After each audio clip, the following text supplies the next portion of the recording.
கல்வி செய்திகள் வாசிப்பவர் சிவசக்தி ஸ்டாலின்.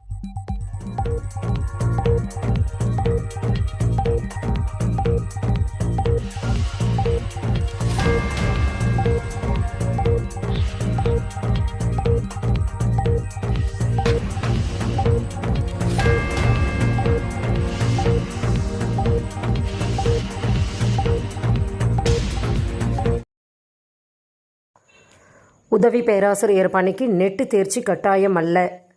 உதவி பேராசிரியர் பணியில் சேர நெட்டு தேர்ச்சி கட்டாயம் என்ற விதிமுறை நீக்கப்பட்டுள்ளது. தேசிய கல்விக் கொள்கை 2020 படி இந்த முடிவு எடுக்கப்பட்டுள்ளது. PhD உள்ளிட்ட பிற தகுதிகள் மூலம் தேர்வு செய்ய அனுமதி அளிக்கப்பட்டுள்ளன.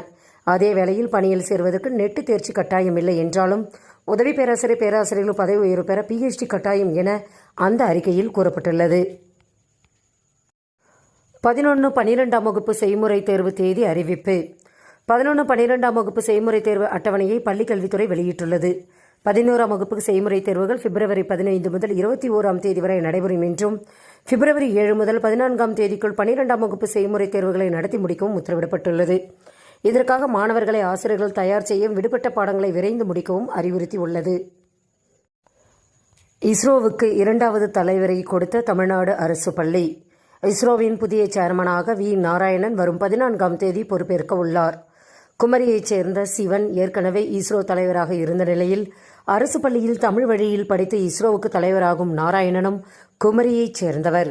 ராக்கெட் விண்கல உந்துவிசை செயல்பாட்டில் நிபுணத்துவம் பெற்ற இவர் தலைமையிலான குழு 183 திரவ உந்து விசை திட்டம் கட்டுப்பாட்டு அமைப்புகளை வழங்கியுள்ளது குறிப்பிடத்தக்கது. இந்திய விமானப்படையில் அக்னிவீர் பிரிவில் ஆட்சேர்ப்பு அறிவிப்பு.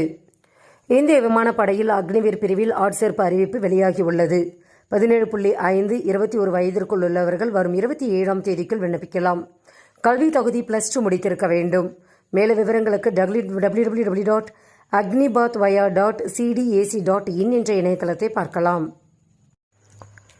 வெளிநாடுகளில் கல்வி ரூ. 3 கோடி கடன் வழங்கும் SBI. நாட்டின் மிகப்பெரிய பொதுத்துறை வங்கியான SBI தனது வாடிக்கையாளர்களுக்காக பல்வேறு கடன்களை வழங்கி வருகிறது. அந்த வகையில் SBI global ED vantage loan என்ற கடன் திட்டத்தை செயல்படுத்தி வருகிறது. இந்த திட்டத்தின் கீழ் வெளிநாடுகளில் கல்வி பயில ரூ. 3 கோடி வரை கல்வி கடன் அளிக்கிறது. இதற்கு ஆண்டுக்கு 9.65% முதல் வட்டி வசூலிக்கப்படுகின்றன. இந்த திட்டத்தில் 80% கீழ் வரி சலுகை உண்டு. செய்திகள் நிறைவடைந்தன. வணக்கம்.